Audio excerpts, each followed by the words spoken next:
65 साल के पश्चात भी यदि कोई सरकार, कम से कम भारतीय जनता पार्टी की सरकार को तो तुरंत निपटाना चाहिए था इस मामले को, कि वहां पर किसका अधिकार है किसका अधिकार नहीं है, होना चाहिए कि नहीं होना चाहिए।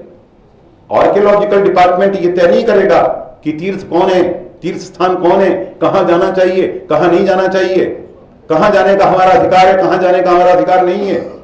ये कैसे होगा? अभी तो सारे के सारे तिब्बत पर, मानसरोवर पर चीन का कब्जा है, तो फिर इसका क्या अर्थ है? मान लें कि पूरा का पूरा हिमालय चीन का है।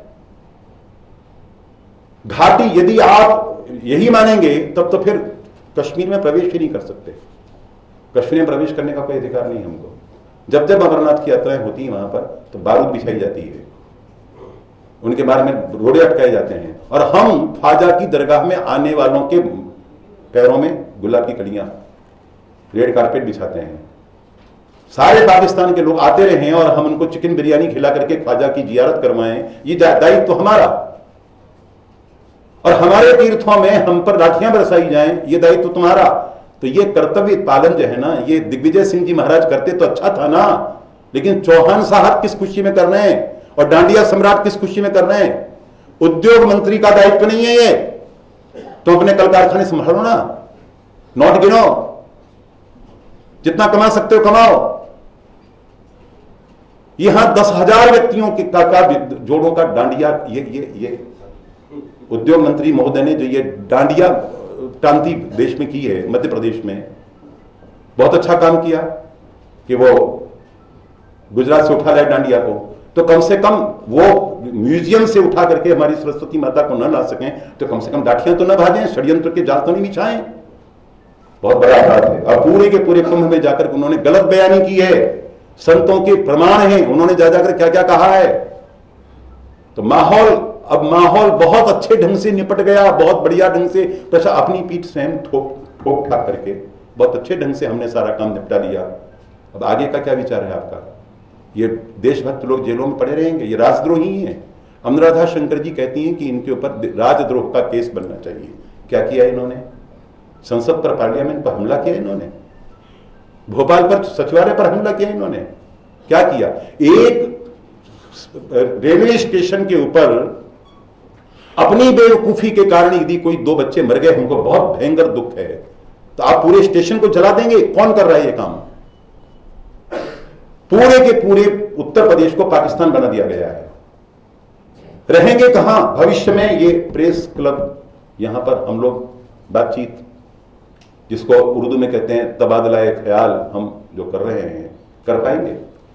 इस तरह से यदि स्थिति रहेगी और देशद्रोहियों को इस तरह से हिंदुओं के खून पसीने से सींचा जाएगा तो दुर्भाग्य की पराकाष्ठा है, फिर तो देश का अस्तित्व रहने वाला नहीं है।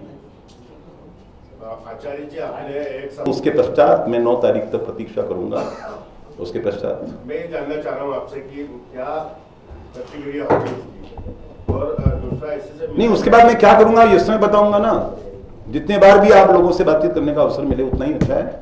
और वो मैं दिल्ली में करूंगा या यहां करूंगा या कहां करूंगा, जो मेरे से बनेगा। मेरे पास मेरे प्राण तो है ना, दे सकता हूं, अपने लोगों की जान तक देने के लिए तैयार हूं मैं। आचार्य जी, आपने डांडिया सम्राट का जिक्र किया है, मैं श्रीमान से जानना चाहता हूँ कि पिछले चुनाव में आपने उनका काफी प्रचार किया। नहीं, पिछले चुनाव में नहीं, नो, ना, नारे। ये 1994 के आसपास की बात है, जब वो एक रात्रि के 12:30 बजे मैंने इनके लिए सभा की थी। तो मैं जानना चाह रहा हूँ शंकर श्री जी की, आगे भी भविष्य में क्या ऐसा कोई मौका आएगा तो आप उनके लिए खड़े होंगे? हाँ, बिल्कुल खड़ा होऊंगा उनके लिए खड़ा होऊंगा। उनको अगर वो नहीं सुधरे तो उनको विधानसभा का मुंह देखना नसीब नहीं होगा। आचार्य जी, आपने पूरे भोजशाला के मामले में खबर नहीं छपी है, हमारे पास सीडी है। मुसलमानों ने जो उनके कसीदे पढ़े हैं कि विजय वर्गीय साहब ने जो कहा था वो कर दिया, पुलिस की गाड़ियों में भर भर करके। आर्कियोलॉजिकल डिपार्टमेंट ये नहीं कहता है कि आप इंदौर से और आसपास के लोगों को से इलाकों से आप मुसलमानों को पुलिस की गाड़ियों में भर भर करके वहां पर जाकर के आप जेल में पड़ गए। ये कैलाश विजय वर्गीय का दायित्व नहीं है, उद्योग मंत्री का, चाहे वो प्रभारी हो। बात कही है क्या कि पूरे मामले में कैलाश विजयवर्गीय? मैं तो कह रहा हूं ना, मैंने तो राजनाथ सिंह जी को पत्र लिखा है, विजय वर्गीय ब्रिगेड ही खलनायक है एकमात्र।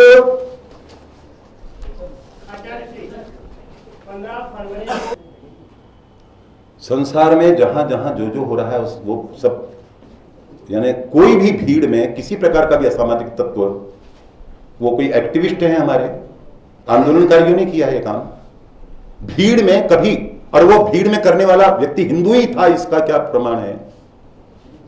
जहां जहां जो जो हो रहा है वो सब भोजशाला के ऊपर। भोजशाला में जो कुछ भी हुआ उसमें प्रशासन को क्या ये दोषी मानते हैं सरकार? प्रशासन तो हुक्म का बंदा है, उनसे जिस प्रकार का काम लिया जाएगा प्रशासन वो काम करेगा।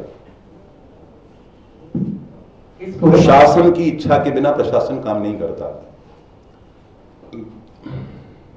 पीछे सरकार की क्या मंशा हो सकती है?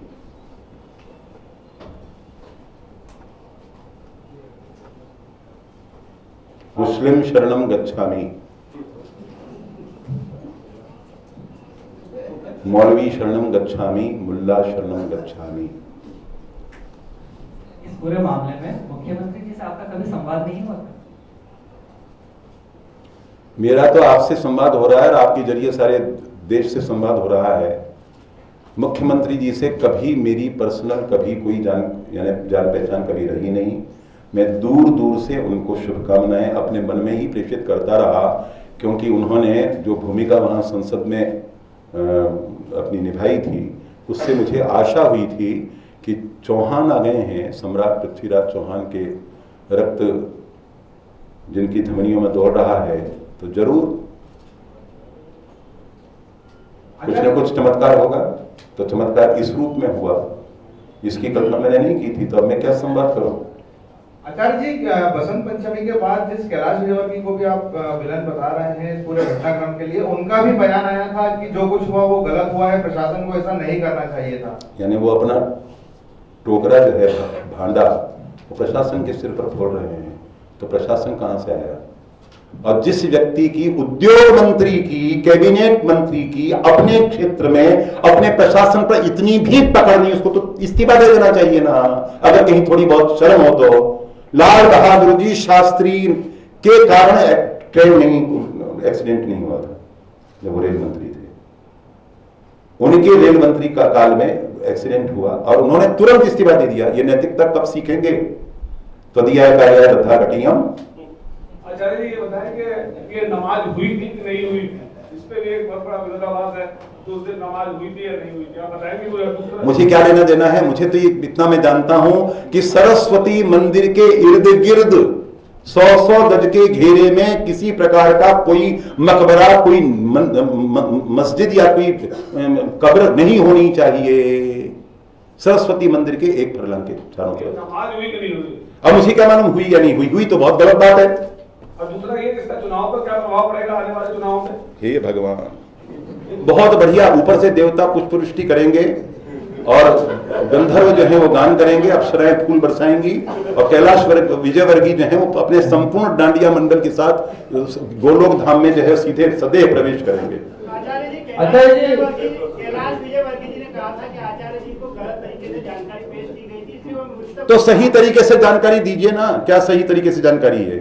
यानी वो मौलवियों ने, मुल्लाओं ने उनको गले लगा लगा करके और जो उनको अभिनंदन किया है कि विजयवर्गीय साहब ने जो वादा किया था वो पूरा कर दिया, उनकी जो बाछें खिल रही थी दाढ़ियों की,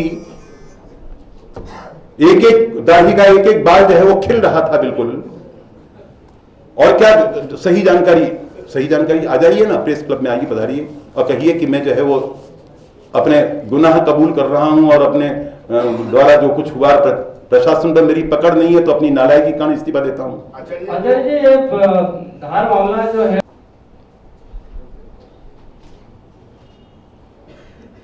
देखिए मेरा पार्टी से कोई लेना देना नहीं है, मैं तो केवल तथ्यों से सारे देश के संतों को अवगत करूंगा। बागबाने आग दी जब आशियाने को मेरे, तो जिन पे तकिया था वही पत्ते हवा देने लगे। शेर है, मेरा लिखा हुआ नहीं है। दूसरा शेर है, दिल के फफोले जल उठे सीने के दाग से, इस घर को आग लग गई घर के चिराग से। आचार्य जी, कभी ये विवाद आपके पक्ष में नहीं? हे भगवान, मैं तो कहीं दिखाई नहीं दे रहा हूं। मैं पिछले 5 साल से किसी चुनाव सभा में नहीं जा रहा हूं। जिन जिन लोगों को मैंने कंधे दिए थे सिंहासन पर चढ़ने के लिए, उन सबको मैंने छोड़ दिया जिस गली में तेरा घर न हो। आचार्य श्री, बदनाम न होने देंगे तुझे, तेरा नाम ही लेना छोड़ देंगे। आचार्य श्री, इस देश में मंदिर मस्जिद के जो मुद्दे हैं 1992 में रथ यात्रा निकलती है। रास्ता होना चाहिए कि जब पाकिस्तान बन गया तो जितने जितने लोग पाकिस्तान की टीम पर की विजय पर चिराग जलाते हैं और खुशियां मनाते हैं और धोनी और गावस्कर के ऊपर लानत फेंकते हैं, उन सबको बाइज्जत पाकिस्तान चले जाना चाहिए और वहां जाकर देखना चाहिए कि वहां पर कितनी इज्जत होती है इनकी। जाकर देखें तो सही, एक बार जाकर देखें तो सही कि वहां कितनी इज्जत होती है। हमने जितनी सहूलियतें हिंदुस्तान में मुसलमानों को हासिल हैं उतनी दुनिया में किसी जमहूरियत में मुसलमानों को कहीं हासिल नहीं है, और फिर भी संतुष्ट नहीं है तो भैया हमने क्या गारंटी ली है क्या? 45 करोड़ की आबादी है। जिसमें पाकिस्तान बना था उसमें कुल 40 करोड़ की आबादी पूरे महाद्वीप की थी और उसमें 7 करोड़ मुसलमान थे, और अब पूरे महाद्वीप में बांग्लादेश को मिल गया 45 करोड़। तो हमको कहां जाना चाहिए? हिंद महासागर में हमारे लिए कहीं जगह है? हिंदू कहां जाएंगे? सवाल सरस्वती मंदिर का नहीं है, सवाल हमारी अस्मिता का। हम कहां जाएं? लावारिस हैं क्या हम? खाना बदोश हैं क्या हम? ये तो प्रतीक हैं, ये तो बीमारी के लक्षण हैं। बीमारी है कब तक देशद्रोह की खेती होती रहेगी। जो खाते हिंदुस्तान का है, पीते हिंदुस्तान का है, जीते हिंदुस्तान में हैं, मरने के बाद 2.5 गज जमीन का नाजायज रिजर्वेशन हिंदुस्तान में करवाते हैं, और जो मक्का मदीना के, अरब, ईरान के, तुर्किस्तान के, पाकिस्तान के गीत गाते हैं, उन लोगों को कब तक हम अपने खून पसीने के पैसे से हज करवाते रहेंगे और हम स्वयं टैक्स दे दे करके अमरनाथ की यात्रा करेंगे, वैष्णो देवी की यात्रा करेंगे और उनको अपने खर्चे से भेजते रहेंगे, और उसके बाद भी ये बदतमीजियां सहेंगे? कब तक होता रहेगा? ये आप सोचिए स्वयं, मुझसे मत पूछिए। आदमी हूं मैं, आप लिखिए कि बड़ा भगोड़ा और बड़ा भागने वाला आदमी और बिल्कुल डरपोक आदमी है, ये लिखिए आप। बहुत बढ़िया प्रश्न किए हैं आपने। किस व्यक्ति से पूछ रहे हैं आप? 8 वर्ष की उम्र से लेकर के अब तक जो केवल अंगारों पर चलता रहा है, मेरे बारे में नहीं जानते हैं आप। तो अभियुक्त जो है ना, अभियुक्त क्रमांक जो 40-45 व्यक्तियों की जो लिस्ट है, आडवाणी जी भी हैं, उमा भारती भी हैं, सारे लोग हैं, मुरली मनोहर जोशी भी हैं, उनमें अभियुक्त क्रमांक 1 बाबरी ढांचे की शहादत का अभियुक्त क्रमांक 1 हूं मैं। झेल रहा हूं, अभी 1 दर्जन मुकदमे झेल रहा हूं। डरपोक हूं इसलिए नहीं आया, ठीक है? ठीक वसंत पंचमी के दिन 6 महीने पूर्व का कार्यक्रम था। 400 साल पुराने हनुमान मंदिर का उद्घाटन मेरे हाथों से होने वाला था पटना में, पाटलिपुत्र में। यानी नीतीश कुमार जी और लालू यादव ने जिसको पूरे प्रदेश को पाकिस्तान बना रखा है, वहां पर 400 साल पुराने हनुमान मंदिर का उद्घाटन इस भगोड़े, इस कायर के हाथों से होने वाला था। इसलिए मैं वहां चला गया, और अब जब सब कुछ ठीक हो गया है, फूल बरस रहे हैं, तब मैं यहां पर आया हूं। क्या कोई खतरा नहीं है ना मेरे पर? इसलिए क्योंकि मैं बहुत कायर आदमी हूं। ठीक, संतोष हो गया आपको, धन्यवाद। अब मैं किसी सवाल का जवाब नहीं दूंगा। आप लिखिए कि बड़ा असहिष्णु आदमी है और बड़ा शॉर्ट टेम्पर आदमी है। कायर हूं भैया, डरपोक, भगोड़ा। आप आचार्य जी से आग्रह है कि आप उसे अन्यथा न लें। उनकी एक ये सवाल नहीं है, जिज्ञासा थी जिसे जब पट्टियां खुली तो आए। इस तरह का आप पर आरोप नहीं लगाया जा रहा है, सिर्फ एक उनकी जिज्ञासा थी। अच्छा है कि यहाँ पर इतनी सरकारें आई है, तो आपकी सरकार जो हिंदूवादी मेरी सरकार नहीं है, मेरी कोई सरकार नहीं है। चलिए मान लेते हैं, लेकिन कहीं ना कहीं नहीं मान नहीं, कोई सरकार मेरी नहीं है। अब तो उन्होंने भी मोर्चा खोल दिया है और 65 साल में ये तो जान लिया है रखे मंदिरों पर कब्जा करने के मौलिक अधिकार दे रखे हैं। जो आरक्षण, आप सुनिए, आरक्षण जाने दीजिए। मैं आपसे पूछता हूं, आपके मकान पर आकर के यदि कोई कब्जा कर ले, आपके कमरे पर, केवल आपकी खिड़की पर कब्जा कर ले, तो आप इसी प्रकार से मेरे से आर्गुमेंट करेंगे क्या? मेरा सवाल का जवाब नहीं, आपके सवाल का जवाब दे रहा हूं मैं। क्या संविधान पे विश्वास नहीं है? कौन सा संविधान? संविधान में कहां कहा गया है कि मजहब के नाम पर आरक्षण दिया जाए? आप उस व्यक्ति से बात कर रहे हैं जिसने हैदराबाद में प्रेस कॉन्फ्रेंस में संसार में पहली बार यानी इतिहास में पहली बार यह प्रपोज किया था कि इस देश का राष्ट्रपति एपीजे अब्दुल कलाम को होना चाहिए। आप उस आदमी से बात कर रहे हैं। उसके बाद फिर दूसरे लोगों ने, और मुलायम सिंह जी वगैरह बाद में मैदान में कूदे। बार बार ये व्यक्ति विशेष मौके पर ही आपका पधारना है जी। कौन से मौके पर? व्यक्ति विशेष मौके पर, जैसे भोजशाला का मसला हुआ, इसके अलावा भी ये बात आप बुलाइए ना, यहाँ पर कथा करने के लिए बुलाइए। आप कथा का आयोजन कीजिए, 15 दिन का, 20 दिन का, 1 महीने कथा करूंगा, राम कथा के अलावा कुछ नहीं करूंगा। तो बुलाइए, कृष्ण कथा सुनाइए। ये कथाओं की मंडी में आज तक मेरी एक कथा नहीं हुई, और कभी आयोजन होता है। मैं यहां पर आपको बताना चाहता हूं कि यहां पर सिंहस्थ के अवसर पर जब सिंहस्थ हुआ था, और विनोबा जी के आश्रम में जाने के लिए मैंने यहां मल्लापुरा नाका में मैंने अपना कैंप लगाया था, और यहां पर मदिरा मांस की दुकानों को सिंहस्थ के अवसर पर बंद कराने के लिए मैंने 12 दिन तक अनशन किया था। गुलजारी लाल नंदा आए थे, और बाबा ने, विनोबा जी ने अपने लोग यहां भेजे थे। उस समय आपका जन्म नहीं हुआ था, कच्छा पहनते थे, चड्डी पहनते थे। आचार्य पिछली बार चुनौती दी थी प्रदेश सरकार को, उन्होंने साथ में AK-47 मेरे उसमें रखी नहीं है। कोई गंभीर बात होनी चाहिए। मुझे समझ में नहीं आता है कि इतना आप गंभीरता से नहीं लेते इस मसले को। या नहीं, आप संतोष जी नाराज हो रहे हैं।